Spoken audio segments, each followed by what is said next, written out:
Hello दोस्तों। अभी अभी मैंने recently biotechnology principle and process revise किया है, जो कि चैप्टर 11 है।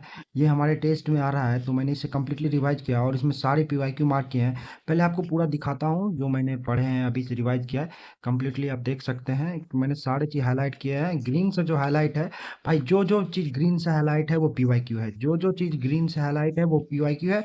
और बायोटेक्नोलॉजी में ऑलमोस्ट हर एक पेज से मिनिमम 4 से 5 सवाल, 10 सवाल एक बार रिपीट होते जा रहे हैं। हर एक ईयर 4 सवाल 5 सवाल बायोटेक्नोलॉजी से आते जा रहे हैं।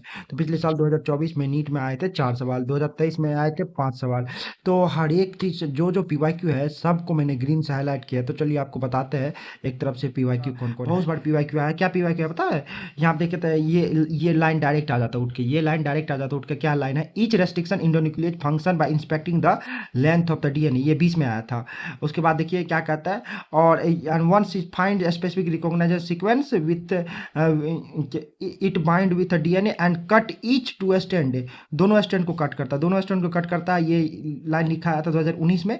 उसके बाद क्या बोलते हैं, उसके बाद देखिए, यानी each two strand of the double helix at specific point in their sugar phosphate backbone, किस बॉन्ड को तोड़ता है? शुगर फॉस्फेट बॉन्ड को तोड़ता है।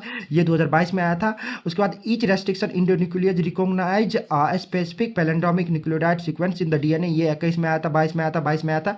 ये 3 बार 4 बार आ चुका है अभी तक में। आगे देखिए यहाँ पे एक फिगर दिया हुआ है, आप फिगर को एक बार अच्छे से पढ़ सकते हैं। और एक बार हमेशा याद रखें, वेक्टर और फोर्जिन डीएनए दोनों को सेम आरी से कट करेंगे तो ही वो ईजी से जुड़ेगा, नहीं तो स्टिकिंग जनरेट नहीं होगा और ईजी से नहीं जुड़ेगा। तो इस वेक्टर और फोर्जिन डीएनए को जब भी कट करेंगे तो सेम आरी से कट करेंगे। उसके बाद मैंने यहाँ पे कुछ रेस्ट्रिक्शन इंजाइम के बारे में लिख रखा है। क्या करता है? फॉस्फोडाइस्टर बॉन्ड को कट करता है, स्पेसिफिक साइट पे कट करता है जिसे हम रिकॉग्नाइजेशन साइट बोलते हैं, और रेस्ट्रिक्शन साइट बोलता है। रेस्ट्रिक्शन साइट के पास 4 6 8 बेस पेयर हो सकता है विथ पैलेंड्रोमिक सीक्वेंस के साथ। आगे चलिए आपको दिखाते हैं। ये मैंने स्टिकी, अब इसका ज़्यादा जरूरी नहीं है, कोई खास नहीं। बहुत एक 2016 में एक बार आया था, उसके बाद नहीं आया आज तक ऐसा क्वेश्चन।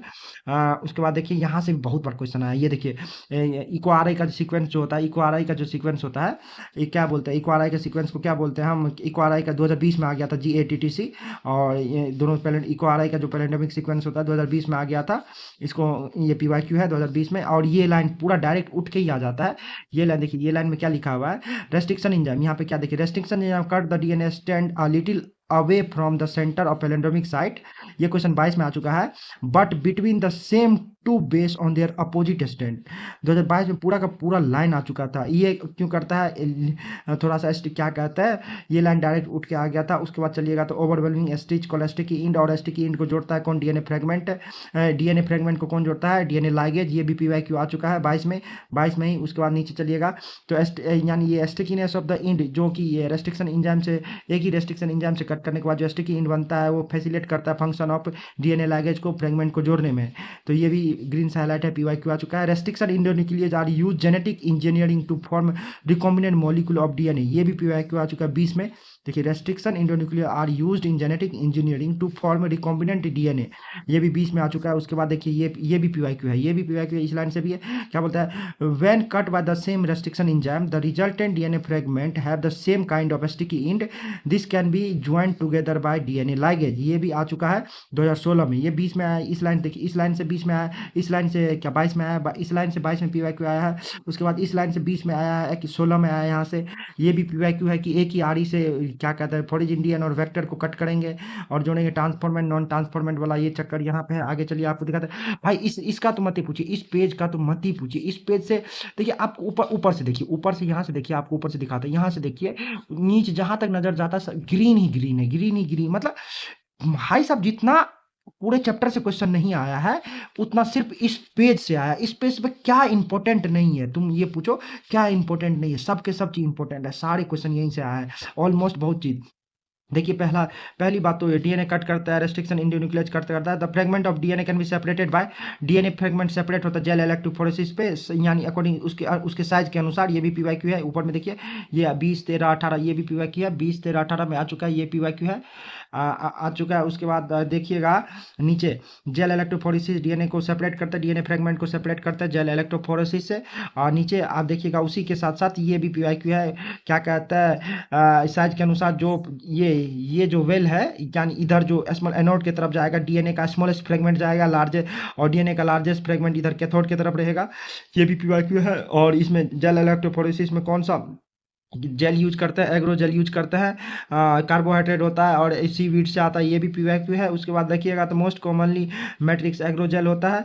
और ये देखिए DNA fragment separate resolve according to their size through the sieving effect, ये भी पीवाईक्यू है।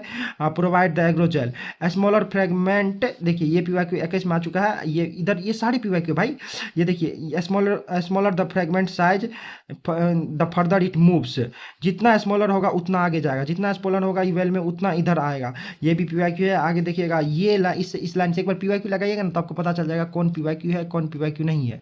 इस लाइन से ये भी पीवाईक्यू है। तो सेपरेट डीएनए फ्रेगमेंट, सेपरेट ये क्या बोलता है, separate DNA fragment can be visualized only after the staining of the DNA with the, यानी विथ इथिडियम ब्रोमाइड। जो डीएनए जो सेपरेट करेंगे तो उसको विजुअल सिर्फ तभी हो, DNA fragment can be visualize only after the stain with क्या कहता है ये ethidium bromide and see bright orange colour in presence of ultraviolet ray, यानी एक्सपोजर टू यूवी रेडिएशन। कैसा दिखेगा हमें, ब्राइट ऑरेंज बैंड दिखेगा। ये भी पीवाईक्यू है। ये देखिए 20 में, 21 में, 22 में, 17 में, ये लाइन पीवाईक्यू से ही भरा हुआ है भाई। आप देखिए कितना, क्या ही बताओ, जो सारे के सारे पीवाईक्यू, आप इस चट जाओ इस लाइन पूरे क्या कहते हैं पेज को ही। इथिडियम ब्रोमाइड से ट्रीट करते हैं, अल्ट्रावायलेट रे देते हैं, तब इथिडियम क्या कहता है, नहीं ब्राइट ऑरेंज बैंड दिखता है उसका।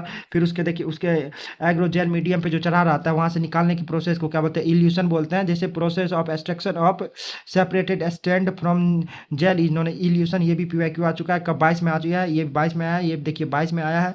आगे चलिएगा नीचे देखिएगा तो ये प्लाज्मिड और bacteriophage ability to reflect in the bacterial cell, ये भी पीवाईक्यू है। यहाँ से भी पीवाईक्यू आ चुका है, ग्रीन से हाईलाइट है, इसे भी आप एक बार देखिएगा चलिएगा।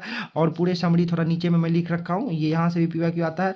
उसके बाद देखिए यहाँ से पीवाईक्यू आता है नॉन ट्रांसफॉर्मेंट और ट्रांसफॉर्मेंट, यहाँ से पीवाईक्यू। ऑरिजिन ऑफ रेप्लिकेशन, ये और ऑरिजिन ऑफ रेप्लिकेशन जो होता है ये हेल्प इन डिफरेंशिएट बिटवीन, ये ऑरिजिन ऑफ रेप्लिकेशन जहाँ से क्या, ऑरिजिन ऑफ रेप्लिकेशन किसे बोलते हैं, जहाँ से रेप्लिकेशन स्टार्ट होता है। ये देखिए पीवाईक्यू आ चुका है। और कॉपी नंबर को कौन कंट्रोल करता है, 2000 यानी 2020 में आया था, ये भी पीवाईक्यू है, कॉपी नंबर को कंट्रोल करता है। उसके बाद DNA fragment selectable marker gene, उसके सेकंड नंबर देखिएगा तो selectable marker gene cloning vector में सेलेक्टिव मार्कर जीन ट्रांसफॉर्मेंट और नॉन ट्रांसफॉर्मेंट में यूज होता है। सेलेक्टिव मार्कर जीन हमें बताता है कौन ट्रांसफॉर्मेंट है कौन नॉन ट्रांसफॉर्मेंट है।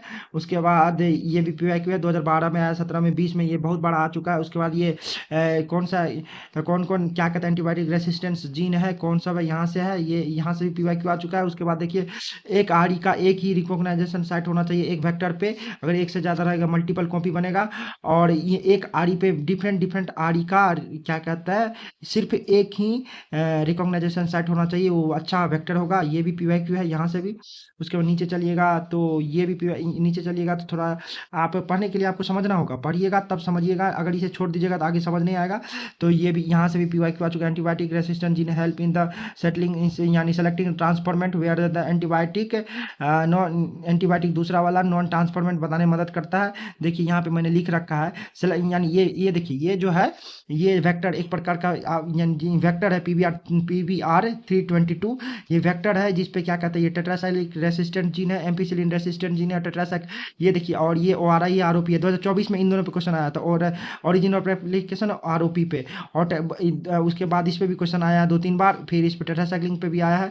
और feature of cloning vector presence of, ये भी पीवाईक्यू है, पीवाईक्यू ये भी फीचर ऑफ क्लोनिंग वेक्टर के पास क्या क्या फीचर हो सकता है, ORI प्रेजेंट रहेगा, सेलेक्टिव और मार्कर जीन प्रेजेंट होगा, और सिंगल रिकॉग्नाइजेशन साइट रहेगा, single nucleotide, single restriction endonuclease के लिए।